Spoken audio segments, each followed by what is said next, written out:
నమస్కారం, Shri fibre news కి స్వాగతం. నేను మీ మహంతి. ముందుకి నాటి ముఖ్యాంశాలు.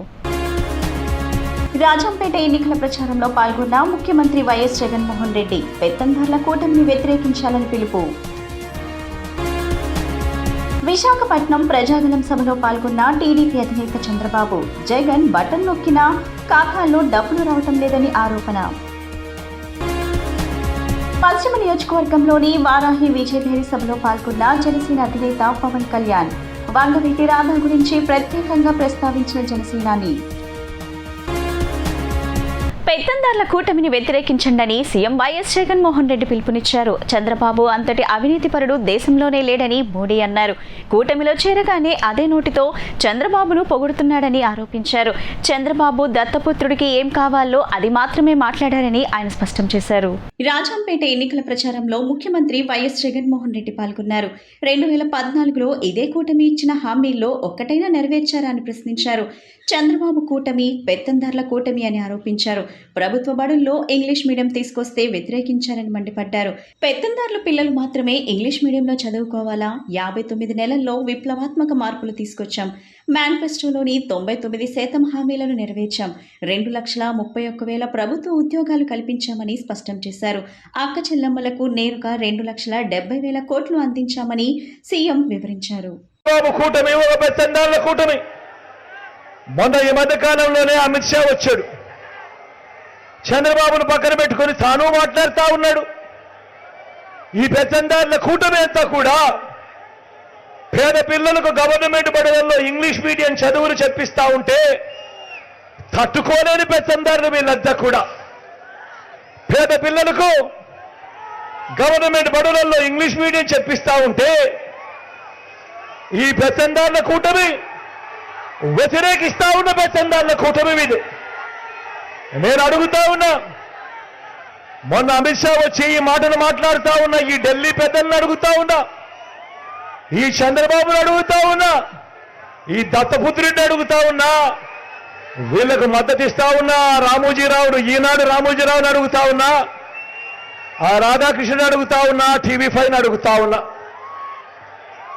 వీళ్ళందరినీ అడుగుతా ఉన్నా. అయ్యా, మీ పిల్లలు, మీ మనవళ్ళు, మీ వాళ్ళల్లో ఏ ఒక్కరైనా కూడా ఇంగ్లీష్ మీడియం బడులలో కాకుండా తెలుగు మీడియంలో కానీ లేదా మీ స్థానిక భాషలో కానీ మీ మనవళ్ళు, మీ పిల్లలు ఎవరినైనా మీరు చదివిస్తా ఉన్నారా అని ఇదే సందర్భంగా అడుగుతా ఉన్నా.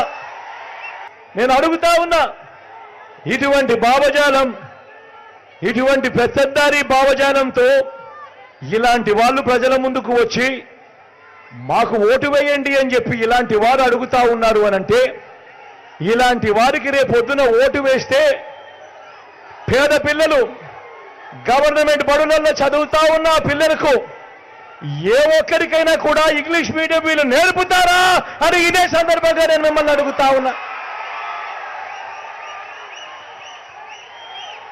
ఆలోచన చేయమని అడుగుతా ఉన్నా. ఈ రూపం మార్చుకున్న అంటరానితనం మీద మనం చెయ్యాల్సిన యుద్ధం ఇంకా ఎంత ఉందో ఒక్కసారి గుర్తుపెట్టుకోమని కోరుతా ఉన్నా. ఎప్పుడు తన గుండెల్లో ఉండే ప్రాంతం విశాఖపట్నం అని టీడీపీ అధినేత చంద్రబాబు పేర్కొన్నారు.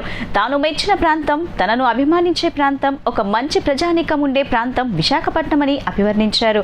2019లో సైకో జగన్ ఊరూరా తిరిగాడని అందరూ మురిసిపోయి ఓట్ల వర్షం కురిపించారని అన్నారు. కానీ విశాఖపట్నం ప్రజలు మాత్రం విఘ్నతతో ఆలోచించారని, 4 సీట్లలోనూ టీడీపీనే గెలిపించారని అంటూ అది విశాఖ ప్రజల ముందు చూపు అని పేర్కొన్నారు. టీడీపీ అధినేత చంద్రబాబు విశాఖపట్నంలో ప్రజాగలం సభకు హాజరయ్యారు. ఈ సందర్భంగా ఆయన ప్రసంగిస్తూ, జగన్ బటన్ నొక్కినా ఖాతాల్లోకి డబ్బులు రావడం లేదన్నారు. మరోవైపు ధరలు, పన్నులు పెంచేశారని, వచ్చిన డబ్బులు వచ్చినట్లే పోయి తిరిగి అప్పులు మిగులుతున్నాయని ఆవేదన వ్యక్తం చేశారు. ఎవరి జీవితాల్లోనూ వెలుగులు లేవని, జీవన ప్రమాణాలు పెరగలేదని చెప్పారు. గిరిజనులకు, దళితులకు, బీసీలకు ఒక అన్నగా, తమ్ముడుగా, కుటుంబ పెద్దగా అండగా ఉంటానని హామీ ఇచ్చారు. మహిళలను మహాశక్తివంతులుగా తీర్చిదిద్దుతానని, ఆర్థికంగా అభివృద్ధి చేస్తామని అన్నారు. టీడీపీ ప్రభుత్వ హయాంలో అమలు చేసిన జీవో నెంబర్ 3ని వైసీపీ ప్రభుత్వం రద్దు చేసి స్థానికంగా గిరిజనులకు ఉద్యోగాలు లేకుండా చేసిందన్నారు.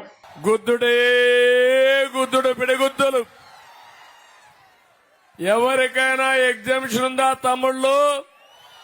ఏమమ్మా ఆడబిడ్డలు, మీకేమైనా ఎగ్జిబిషన్ ఉందా? ఎవరైనా 5 సంవత్సరాలుగా ఈ పాలనలో బాగుపడ్డారా అని మిమ్మల్ని అడుగుతున్నా. ఏ కుటుంబం, ఏ వ్యక్తి అయినా లాభం జరిగిందా అని మిమ్మల్ని అడుగుతున్నా. ఎప్పుడు పరిపాలన అంటే ప్రజల ఆదాయం పెరగాలి, ఖర్చులు తగ్గాలి, జీవన ప్రమాణాలు పెరగాలి, లా అండ్ ఆర్డర్ ఉండాలి, మీ భవిష్యత్తుకు భరోసా ఇవ్వాలి. ఇచ్చాడా అని మిమ్మల్ని అడుగుతున్నా. నేను అడుగుతున్నా ఒక విషయం, ఎన్నిసార్లు కరెంటు ఛార్జీలు పెంచారు తమ్ముళ్ళు అని అడుగుతున్నా మిమ్మల్ని. 9 సార్లు కరెంటు ఛార్జీలు పెంచాడా లేదా? 5 ఏళ్లు తెలుగుదేశం పార్టీ హయాంలో పెంచామా? ఆ రోజు ఎన్డీఏ గవర్నమెంట్ లో పెంచలేదు. వినూత్నంగా వెళ్ళాం, ముందుకి తీసాడు. వినూత్నంగా వెళ్ళాం.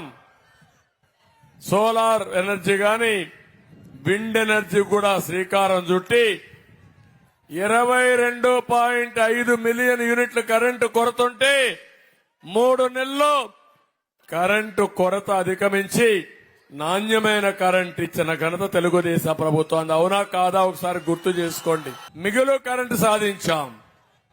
నేనుంటే కరెంటు ఛార్జీలు పెంచనని చెప్పాను మీ అందరికీ. నా మాట ఎవరు వినలా. ఎప్పుడైనా సరే సమర్థవంతమైన పాలన ఉంటే కరెంటు ఛార్జీలు పెంచవలసిన అవసరం లేదు. ఒకప్పుడు 6-7 రూపాయలు కరెంటు యూనిట్ ఉత్పత్తి ఖర్చు అయితే ఈరోజు ₹2కు ₹2.50 సోలార్ వల్ల కరెంటు వస్తుంది. అది కూడా చేతగాని అసమర్థ ముఖ్యమంత్రి మీ మీద భారం వేశాడని నేను చెప్తున్నా. విశాఖపట్నంలో మీరున్నారు, కొంతమందికి తాగుడు అలవాటు ఉంది, మందుబాబులు కూడా ఉన్నారు. ఏపీలో అరాచక పరిస్థితులు నెలకొన్నాయని జనసేన అధినేత పవన్ కళ్యాణ్ అన్నారు. దేవాలయాలపై దాడులు జరిగాయి, ఉత్సవమూర్తులు విగ్రహాలు ఎత్తుకెళ్లారని ఆరోపించారు. ఏదన్నా మాట్లాడితే ఎమ్మెల్యేలు బెదిరిస్తారు, ఈ కంటికి దెబ్బ తగిలితే మరో కంటికి ప్లాస్టర్ వేసుకునే వ్యక్తులు ఉన్నారని విమర్శలు గుప్పించారు. విజయవాడ పశ్చిమ నియోజకవర్గంలో నిర్వహించిన వారాహి విజయభైరి సభకు జనసేన పార్టీ అధినేత పవన్ కళ్యాణ్ హాజరయ్యారు. ఈ సందర్భంగా ఆయన ప్రసంగం ప్రారంభంలో టీడీపీ నేత వంగవీటి రాధా గురించి ప్రత్యేకంగా ప్రస్తావించారు. రాజకీయాలపై అలిగిన వ్యక్తిని మొట్టమొదటిగా నేను ఈయనలోనే చూస్తున్నా. అనేక పర్యాయాలు గడ్డం పట్టుకొని బతిమలాడాను. రానా అన్న రామ్మ అని బతిమాలితే అసలు మాట వినడే. నా పార్టీలోకి రాకపోయినా కనీసం నువ్వు రాజకీయాల్లో క్రియాశీలకంగా ఉండు. విజయవాడ ప్రజలకు నువ్వు అవసరం.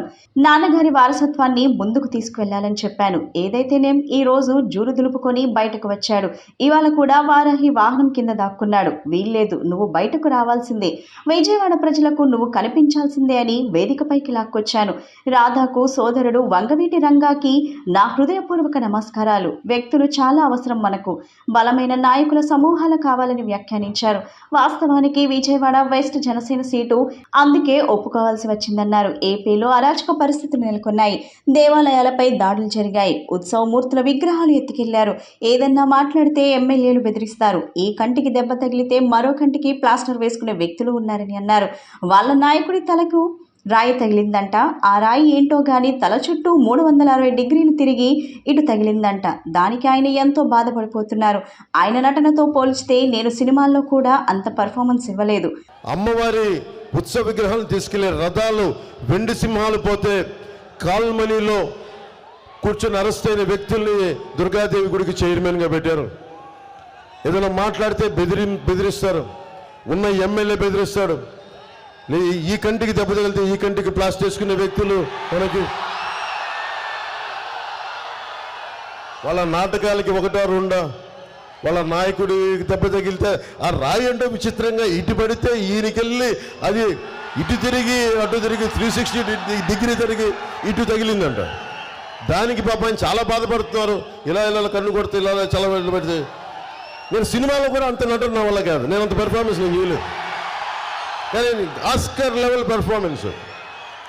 రోడ్ షో చేస్తూ ఉంటే ఒకటే అనిపించింది, ఎంత దుర్గంధం ఉంది మన డ్రైనేజ్ వ్యవస్థలో, అంత దుర్గంధం ఉంది. రోజు నేను ఒక్కసారి రావడానికి అంత దుర్గంధాన్ని అనుభవిస్తూ ఉంటే రోడ్డు సైడ్ షాపులుండి, తినుబండారాల కేంద్రాలుండి ఎలా దుర్గంధంలో మన విజయవాడ ముఖ్యంగా మనకి నియోజకవర్గాలు ఇబ్బందిగా ఉంటాయని నాకు బాధిస్తుంది. నేను మీకు మాటిస్తున్నాను, కూటమి ప్రభుత్వం రాగానే మన డ్రైనేజ్ ఫెసిలిటీని అన్నిటినీ బాగు చేసే బాధ్యత మన కూటమి ప్రభుత్వం తీసుకుంటుంది. చూడటానికి అల్లంత దూరాన మనకి కొండల మీద ఉన్నాయి, చూడటానికి చాలా అద్భుతంగా ఉంది చూడటానికి నైట్ టైం. కానీ లోపలికి వెళ్తే ఎంత బాధ ఉంటుందో, రోడ్లు ఉండవు, వ్యవస్థలు సరిగ్గా ఉండవు. అలాంటిది ప్రత్యేకించి కొండల మీద ఉన్న వాళ్ళందరికీ ఒక ప్రత్యేకమైన సమస్య ఉంది, ఆరోగ్య సమస్య. చాలామందికి పక్షవాతం వస్తూ ఉంది. నేను మీకు మాటిస్తున్నాను, విజయవాడ పశ్చిమ నియోజకవర్గ అన్నదమ్ములందరికీ ఏదైతే ఉద్దానం లాంటి సమస్య ఏదైతే ఉందో, మనకి ఉద్దానంలో కిడ్నీ సమస్య, మన పశ్చిమ నియోజకవర్గం ముఖ్యంగా కొండ ప్రాంతాల్లో ఉన్న అందరికీ ప్రత్యేకించి పక్షవాతం వస్తుందని దాని మీద దృష్టిలో ఉంది నాకు. దాని మీద నేను సరైన ఆరోగ్యకరమైన దాన్ని రీసెర్చ్ చేయాలి. దాన్ని ఎందుకు ప్రత్యేకంగా వస్తున్నాయి దాని మీద గుర్తించి పరిష్కార మార్గాన్ని కనుక్కొని మీరు ఆరోగ్యంగా ఉండేలాగా మేమందరం కృషి చేస్తాం. మీకు వైసీపీ మాయమాటలు నమ్మొద్దని ప్రజలకు మంగళగిరి నియోజకవర్గం ఉమ్మడి ఎమ్మెల్యే అభ్యర్థి నారా లోకేష్ విజ్ఞప్తి చేశారు. మన భవిష్యత్ కాదు, మన పిల్లల భవిష్యత్ ఓటుపై ఆధారపడి ఉందని స్పష్టం చేశారు. ఏదో డబ్బులు ఇస్తున్నారని ఒక్కసారి ఏమరపాటుగా ఉంటే నష్టపోయేది ప్రజలేనని అన్నారు. టీడీపీ జాతీయ ప్రధాన కార్యదర్శి నారా లోకేష్ మంగళగిరి నియోజకవర్గ ప్రజలతో నేడు రచ్చబండ కార్యక్రమం నిర్వహించారు. ఈ కార్యక్రమానికి నారా భువనేశ్వరి కూడా హాజరయ్యారు. ఈ సందర్భంగా నారా లోకేష్ ప్రసంగిస్తూ వైసీపీ మాయమాటలు నమ్మవద్దని ప్రజలకు విజ్ఞప్తి చేశారు. మన భవిష్యత్ కాదు, మన పిల్లల భవిష్యత్ ఓటుపై ఆధారపడి ఉందని స్పష్టం చేశారు. ఏదో డబ్బులు ఇస్తున్నారని ఒక్కసారి ఏమరపాటుగా ఉంటే నష్టపోయేది ప్రజలేనని అన్నారు. ఈ ప్రభుత్వ పాలన కారణంగా ఇప్పటి వరకు దాదాపు 4 సంవత్సరాల 11 నెలలు ఇబ్బంది పడ్డామని తెలిపారు. ఇంకెన్నాళ్ళని ఇబ్బంది పడతాం, అప్పుడు ఒక్క అవకాశం అన్నాడు. అందరికీ ముద్దులు పెట్టాడు, ఇప్పుడు అందరినీ గుద్దుతున్నాడు. మన ఓటు అనేది కీలకమైనది. మన భవిష్యత్తు కాదు, మన పిల్లల భవిష్యత్తు మన ఓటు పైన ఆధారపడి ఉంది. ఏదో డబ్బులు ఇస్తున్నారని ఒక్కరోజు మోసపడొద్దు తల్లి. ఇప్పటికి 4 సంవత్సరాలు 11 నెలలు దాదాపు 20 రోజులు మనం ఇబ్బంది పడ్డాం తల్లి. ఇంకెన్నాళ్ళని ఇబ్బంది పడతామమ్మా? ఇంకొకసారి పరిపాలన ఆ ఒక్క అవకాశం అన్నాడు, అందరూ ముద్దులు పెట్టినాడు. ఇప్పుడు గుద్దుతున్నాడు వెనకాల నుంచి. బాగా ఇబ్బంది పడ్డాం ఈ 5 సంవత్సరాలు. దయచేసి ఆ మాయ మాటలు నమ్మద్దమ్మా. వాళ్ళు ఇచ్చే డబ్బులు నమ్మద్దు, తీసుకోండి. కానీ ఓటు మటుకు మీ 2 ఓట్ల మటుకు సైకిల్ గుర్తుకే ఓటు వేయాలని ఈ సభాముఖం కోరుతున్నా. తల్లి, ఒక యువకుడిని ఉత్సాహవంతుడిని పనిచేసేదానికి వచ్చా. నా తెల్లగడ్డం చూసి ముసలాడు అనుకోద్దమ్మా. కరకట్ట కమలాసన్ లాగా రంగేస్తాను తెలియదు తల్లి. నాకు పనిచేసేదానికి వచ్చా, నియోజకవర్గాన్ని అభివృద్ధి చేసేదానికి వచ్చా, ప్రజలకి సేవ చేసేదానికి వచ్చా. నేను ఈ సభాముఖం తెలుపుతున్నా, ఇచ్చిన ప్రతి హామీ నిలబెట్టుకునే బాధ్యత వ్యక్తిగతంగా నేను తీసుకుంటాను. ఇంకో 40 సంవత్సరాల భారతదేశ రాజకీయాల్లో ఉంటాను. సేవ చేసానికి వచ్చా. నేను మీ దగ్గర మళ్ళీ మాట పడేదానికి రాలా. మళ్ళీ వచ్చే 5 సంవత్సరాలు వస్తా, మీ సమస్యలు పరిష్కరిస్తా. కరెక్ట్ గా 5 సంవత్సరాల తర్వాత ఇట్లా రచ్చబెట్ట పెట్టుకుంటే సభాష్ బాగా చేసేవారు అని మీ దగ్గర చెప్పించుకునే బాధ్యత నేను తీసుకుంటానమ్మా. అమ్మా, ఇది రచ్చబండ కార్యక్రమం. గతంలో నేను వచ్చాను, మీరు ఎదుర్కొన్న సమస్యలు కొన్ని నేను తెలుసుకున్నా, దానిపైన స్పష్టమైన హామీ ఇచ్చా. ఆ సమస్యల గురించి స్పష్టమైన హామీ ఇచ్చా. జనసేన అధ్యక్షుడు పవన్ కళ్యాణ్ ప్యాకేజ్ స్టార్ అంటూ వైసీపీ నేత పోతిరి మహేష్ ఆరోపించారు. ఆస్తుల కోసమే పవన్ కళ్యాణ్ పార్టీ పెట్టారని విమర్శలు చేశారు. ఒకప్పుడు కారుకు ఈఎంఐ కట్టలేని పవన్ ఇప్పుడు 100 కోట్ల ఆస్తులు ఎలా సంపాదించారని ప్రశ్నించారు. ఆయన నమ్ముకున్న వాళ్లను అమ్ముకుని తన ఆస్తులను పెంచుకున్నారని విమర్శించారు. పార్టీ ఆఫీసులను కూడా పవన్ తన పేరిట రిజిస్టర్ చేయించుకున్నారన్నారు పోతిరి మహేష్. మంగళగిరిలో 100 కోట్లు పెట్టి బినామీల పేరిట ఆస్తులు కూడా పెట్టుకున్నారంటూ డాక్యుమెంట్లను చూపించారు పోతిరి మహేష్. అంత డబ్బు ఎలా వచ్చిందో పవన్ లెక్క చెప్పాలని సవాల్ విసిరారు. బినామీ వ్యవహారంపై దర్యాప్తు సంస్థలకు ఫిర్యాదు చేస్తామని అన్నారు. కుటుంబ సభ్యులతో పాటు మరికొందరు పవన్ బినామీలుగా ఉన్నారన్నారు. పవన్ కుటుంబ సభ్యుల ఆస్తుల వివరాలను బయటపెట్టాలని డిమాండ్ చేశారు. కాపు కమ్యూనిటీ ఇచ్చిన విరాళాలను కూడా పవన్ కళ్యాణ్ స్వాహా చేశారని ఆరోపించారు. ఎలా ఖర్చు చేశారని అడిగిన వాళ్లను దూరం పెట్టారన్నారు. రంగారెడ్డి జిల్లాలోనూ పవన్ కళ్యాణ్ ఫామ్ హౌస్ మాటున పెద్ద గూడుపుటాని ఉందన్నారు. అఫిడవిట్ లో ఆయన చెప్పిన లెక్క కన్నా ఆయన కొన్న భూమి ఎక్కువన్నారు. జనసేన పార్టీని చంద్రబాబు గారికి అమ్ముకొని డబ్బులు తీసుకొని పార్టీ పెట్టారు. అందుకనే పవన్ కళ్యాణ్ గారిని ఒక పొలిటికల్ 420 అనాలి. పవన్ కళ్యాణ్ అందుకనే ఒక పొలిటికల్ 420 అనాలి. 2014 ఎన్నికల్లో పోటీ చేయలా, అందరినీ నమ్మించావు. 2019 ఎన్నికల్లో పోటీ చేశారు, దేనికో తెలుసా? ఆ రోజున ప్రభుత్వ వ్యతిరేక ఓటు వైసీపీకి పడకుండా జనసేన సిపిఐ సిపిఎంకి పడి తద్వారా చంద్రబాబు గారు అధికారంలోకి రావాలని. కానీ ప్రజలు దేవుడు మీ దుష్ట పన్నాగాన్ని గ్రహించారు, మేము గుర్తించలేకపోయాం. వాళ్ళు మాత్రం జగన్మోహన్ రెడ్డి గారికే అండగా నిలబడ్డారు, ఒక చారిత్రాత్మక తీర్పునిచ్చారు. దేశ ఎన్నికల్లో ఎప్పుడు రాని విధంగా జగన్మోహన్ రెడ్డి గారిని ఆశీర్వదించారు. దెబ్బ తగిలింది, తగలంగానే పల్లవి మార్చారు. 2022 నుంచి ఆవిర్భావ సభ నుంచి పవన్ కళ్యాణ్ గారు కొత్త పల్లవి ఎత్తుకున్నారు. ప్రభుత్వ వ్యతిరేక ఓటు చీలనివ్వను, ప్రభుత్వ వ్యతిరేక ఓటు చీలనివ్వను అని చంద్రబాబు గారికి ఊడిగం చేస్తా, చంద్రబాబు గారికి పాలేరులా ఉంటా, చంద్రబాబు గారికి సేవకుల్లా ఉంటా అని కొత్త పల్లవి ఎత్తుకొని ఆయన మళ్ళీ కాపు సామాజిక వర్గాన్ని, ఫాన్స్ని, యువతని, కాపు సామాజిక వర్గాన్ని మోసం చేసి ఆయన తీసుకున్న సీట్లు 7, ఆయనది మనోహర్ గారిది కలుపుకుంటే 9. 2014కి 2024కి ఏం తేడా వచ్చింది? 14లో ఏం పోటీ చేయాల 0, 2024లో పోటీ చేసిందన్నీ 7 లేకపోతే 9. దీనికి నువ్వు పార్టీ పెట్టావని ఎవరికని చెప్తావా? మార్పు తీసుకొచ్చానని చెప్తారా? ఇవన్నీ ఎందుకు చెప్తున్నాను తెలుసా? పవన్ కళ్యాణ్ గారు జనసేన పార్టీ పెట్టింది ఆయన వ్యక్తిగతంగా ఆస్తులు కొనుక్కోవడానికి. 130 సార్లు బటన్ నొక్కానని ఒక సింహం పిచ్చిపట్టి తిరుగుతుందని టీడీపీ నేత వంగవీటి రాధ ఆరోపించారు. ఆ సింహానికి విశ్రాంతినిద్దాం, మన కూటమి అభ్యర్థులందరినీ గెలిపించుకుందామని అన్నారు. పశ్చిమ నియోజకవర్గంలో నిర్వహించిన వారాహి విజయభేరి సభకు జనసేనాని పవన్ కళ్యాణ్ హాజరయ్యారు. ఈ సభకు టీడీపీ నేత వంగవీటి రాధాకృష్ణ కూడా హాజరయ్యారు. ఈ సందర్భంగా రాధా మాట్లాడుతూ సొంతగడ్డ విజయవాడలో జరుగుతున్న సభ కావడంతో జనాల్లో ఆయన క్రేజ్ మామూలుగా లేదని అన్నారు. పవన్ కళ్యాణ్ ప్రత్యేకంగా పిలిచి మరీ రాధాకు మైక్ అందించారు. దాంతో సభకు హాజరైన ప్రజలు పెద్ద ఎత్తున హర్షధ్వానాలు చేశారు. రాధా తన ప్రసంగాన్ని నేరుగా ముఖ్యమంత్రిని విమర్శించడంతో మొదలుపెట్టారు.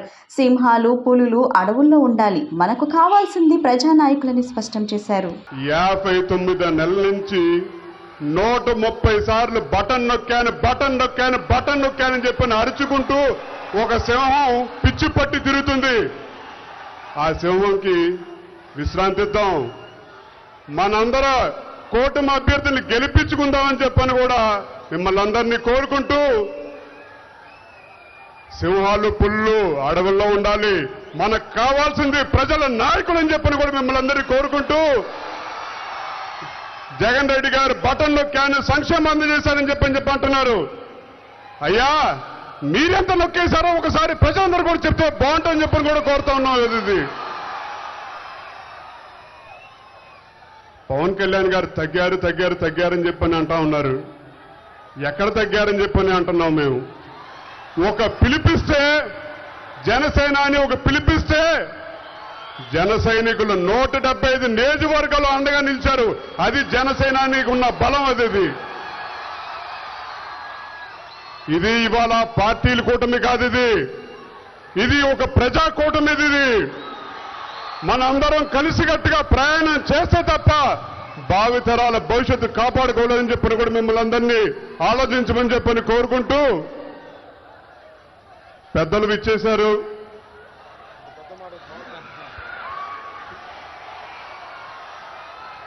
ఇవాళ మనందరం కలిసికట్టుగా ప్రయాణం చేయాలని చెప్పని మిమ్మల్ని అందరినీ కోరుకుంటూ,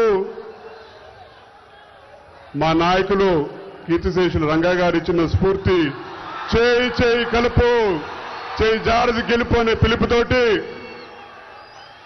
తప్పకుండా జగన్ రెడ్డి గారిని మళ్ళీ తిరిగి వెనక్కి పంపించేద్దామని చెప్పని కూడా మిమ్మల్ని అందరినీ కోరుకుంటూ, పులివెందల పీకేనా, పులివెందల పిఠాపురం కుప్పమా, ఏపీలో ఈ 5 ఏళ్లలో అభివృద్ధి శూన్యమని, రాష్ట్రాన్ని అప్పుల పాల్చేశారని విపక్షాలు చేస్తున్న విమర్శలపై రాష్ట్ర ప్రభుత్వ సలహాదారు సజ్జల రామకృష్ణారెడ్డి మీడియా సమావేశం ద్వారా వివరణ ఇచ్చారు. ఈ 4 ఏళ్ల 10 నెలల సమయంలో pioneer aluminium, Apollo tyres, Grasim industries, Gayatri వంటి భారీ పరిశ్రమలు వచ్చాయని, ఇవన్నీ 1000 కోట్లు, 2000 కోట్లకు పైబడి పెట్టుబడులు పెట్టిన సంస్థలను వివరించారు. భోగాపురం అంతర్జాతీయ విమానాశ్రయం, కర్నూలు ఎయిర్పోర్ట్, రాష్ట్రంలో 17 మెడికల్ కాలేజీలు, 10 ఫిషింగ్ హార్బర్లు, 6 ఫిషింగ్ ల్యాండ్ సెంటర్లు, ఇదంతా మా ప్రభుత్వంలో జరిగిన అభివృద్ధి కాదా అని ప్రశ్నించారు. ఎంటైర్ గవర్నమెంట్ సర్వీసెస్ అన్ని కిందికి వెళ్ళడమే కాకుండా గవర్నమెంట్ ప్రభుత్వం చేస్తున్న ప్రతి రూపాయి కూడా అకౌంటబిలిటీ రావడము, ఏం జరుగుతుందో తెలియడం, అది దాని ద్వారా డెవలప్మెంట్ వరకు ఎంత జరుగుతుందో కూడా తెలియడం, ఇవి కూడా జరుగుతున్నాయి. దానివల్లనే ఒక్క స్ట్రోక్తో ఇవి పెట్టిన తర్వాత జగన్మోహన్ రెడ్డి గారి ముందు డాష్ బోర్డులో ప్రతిదీ కూడా యాక్టివిటీ జరుగుతున్న ద్వారా కుటుంబాల్లో, ఇండివిజువల్ కుటుంబాల్లో, ఒక్కొక్క కుటుంబంలో ఏ రకమైన చేంజెస్ వస్తున్నాయనేది కూడా తెలుస్తుంది. తద్వారా దాన్ని ఫర్దర్ ఇంక్రీజ్ చేయడానికి, వాళ్ళ యాక్టివిటీ మరింత పెంచడానికి, ఎకనామిక్ యాక్టివిటీ స్థానిక కింద స్థాయిలో గ్రాస్ రూట్స్లో అది వీలైంది. మీరు గమనిస్తే ప్రాక్టికల్గా అది ఎట్లా జరిగిందని, ఈ రోజుకు ప్రతి సెక్రటేరియట్ పరిధిలో, అంటే 2000 జనాభా ఉజ్జాయింపుగా ఉండే పరిధిలో ఈ 4 ఏళ్ల 10 నెలల్లో సమయంలో మే 30th 2019 మేము అధికారంలోకి వస్తే ఈరోజు 2024 మార్చి, ఏప్రిల్ మే తీస్తే 4 years 10 months అనుకుంటే, అందులో ఒక 2 ఏళ్లు సాలిడ్గా 2 years కోవిడ్ టైం తీసేస్తే అప్పుడు కూడా గవర్నమెంట్ యాక్టివ్గా ఉంది. సర్వీసెస్ అప్పుడు జరిగిన సర్వీసెస్కు కేవలం ఈ వ్యవస్థే లేకపోతే అసలు జరిగేవి కాదు. అది అందరికీ తెలుసు, మీడియాకు తెలుసు, ప్రజలకు తెలుసు. డబ్బున్నోళ్ళైనా లేనోళ్ళైనా అందరూ కూడా అప్పుడు ఆ వాలంటీర్ల సర్వీసులు కానీ, సెక్రటరియట్ వల్ల వచ్చిన అందిన సర్వీసులు కానీ, గ్రాస్ కింద లెవెల్లో క్వారంటైన్ దగ్గర నుంచి ప్రివెంటివ్ దీనికి సంబంధించి హాస్పిటల్ సర్వీసెస్ అన్ని ఎంత బ్రహ్మాండంగా అవైలబుల్ ఉన్నాయనేది అందరికీ తెలుసు. గత 5 ఏళ్లుగా వేధించిన వైసీపీ రాక్షస ప్రభుత్వానికి ఈ నెల 13న జరిగే ఎన్నికల్లో ఓటుతో బుద్ధి చెప్పాలని టీడీపీ అధినేత చంద్రబాబు సతీమణి నారా భువనేశ్వరి ప్రజలకు పిలుపునిచ్చారు. ఈ అరాచక ప్రభుత్వం ప్రజలను ఎన్నో కష్టాలకు గురి చేసిందన్నారు. స్వేచ్ఛ స్వాతంత్ర్యాలు ఓటుతోనే వస్తాయి. అందరూ కలిసి రాబోయే ఎన్నికల్లో అరాచక ప్రభుత్వాన్ని సాగనంపి ప్రజా ప్రభుత్వాన్ని తెచ్చుకోవాలని చెప్పారు. టీడీపీ అధినేత చంద్రబాబు నాయుడును 53 రోజులు జైల్లో పెట్టినప్పుడు మహిళలంతా నాకు అండగా నిలిచారు. వారి స్ఫూర్తితోనే రాష్ట్ర వ్యాప్తంగా నిజం గెలవాలి కార్యక్రమాన్ని నిర్వహించాను. ఈ అరాచక ప్రభుత్వం ప్రజలను ఎన్నో కష్టాలకు గురి చేసింది. స్వేచ్ఛా స్వాతంత్రాలు ఓటుతోనే వస్తాయి. అందరం కలిసి రాబోయే ఎన్నికల్లో అరాచక ప్రభుత్వాన్ని సాగనంపి ప్రజా ప్రభుత్వాన్ని తెచ్చుకోవాలి. గత 5 ఏళ్లలో ఎంతో మంది కార్యకర్తలు తమ జీవితాన్ని త్యాగం చేశారు. ప్రాణాలను పణంగా పెట్టి పోరాడారు. కొందరు నాయకులు వెళ్లిపోయినా కేడర్ వెన్నంటి మమ్మల్ని ముందుకు నడిపించారు. వారి కష్టాన్ని మర్చిపోం. వారందరినీ కన్నబిడ్డల్లా చూసుకునే బాధ్యత తనదని చెప్పారు. మీ వెనకాల నుంచుని బటన్ నొక్కే నాయకుడు కాదు మీకు కావాల్సింది. మీకు ప్రజల కోసం ముందుకెళ్లే నాయకుడు మీరు ఎన్నుకోవాలని నేను కోరుతున్నాను. ఎప్పుడు చంద్రబాబు నాయుడు గారు ఆయన నాయకత్వం గురించి నేను ప్రత్యేకంగా చెప్పక్కర్లేదు. ఎందుకంటే మీరు కళ్ళారా చూశారు ఆయన నాయకత్వం గురించి. ఎప్పుడు ప్రజలు కష్టాల్లో ఉన్నప్పుడు ఆయనే మీ అందరికి అండగా నుంచుని ఆయన ఎప్పుడు ప్రజల కోసం ఆయన ఎప్పుడు నిరంతరం రాత్రింబగలు ఆయన కష్టపడింది. తర్వాత తెలుగుదేశం పార్టీ గురించి వస్తే ఎంత పెద్ద నాయకులు ఉన్నా లేకపోయినా కూడా మన కార్యకర్తలు ఎప్పుడు మన పార్టీని వదిలి వెళ్ళలేదు. వాళ్ళకి మన ధన్యవాదాలు చెప్పుకోవాలి. అది మన తెలుగుదేశం పార్టీ గొప్పతనం. ఏ పార్టీకి లేదు, మనకుండే కార్యకర్తలు. అది తెలుగుదేశం అంటే. అందుకే మీరందరూ ఎట్లా కుటుంబానికి ఒక తండ్రి అవసరమో అట్లానే ప్రజల్ని ముందుకు తీసుకెళ్లే ఒక నాయకుడు అవసరం. అట్లాంటి నాయకుడికి ఒక్కడే వల్ల కాదు, మనందరం చెయ్యి చెయ్యి కలిపి అట్లాంటి నాయకుడిని మనం ముందుకి కదిలించాలి. అది మీ ఓటుతోనే అవుతుంది. అందుకే మీరందరూ గుర్తుంచుకుని సైకిల్ గుర్తుకి మీరు ఓటేయాలి. అట్లానే మన తెలుగుదేశం జెండాని పైకి పుచ్చుకుని మనం ముందుకెళ్లి మే 13న మన ఓటేయాలి. ఎవ్వరికి మనం భయపడకూడదు. అది నేను కోరుతున్నాను మీ అందరి. వార్తలు ముగించే ముందు ముఖ్యాంశాలు మరోసారి. రాజంపేట ఎన్నికల ప్రచారంలో పాల్గొన్న ముఖ్యమంత్రి వైఎస్ జగన్మోహన్ రెడ్డి పెత్తందారుల కూటమిని వ్యతిరేకించాలని పిలుపు. విశాఖపట్నం ప్రజాగలం సభలో పాల్గొన్న టీడీపీ అధినేత చంద్రబాబు, జగన్ బటన్ నొక్కినా ఖాతాల్లో డబ్బులు రావటం లేదని ఆరోపణ.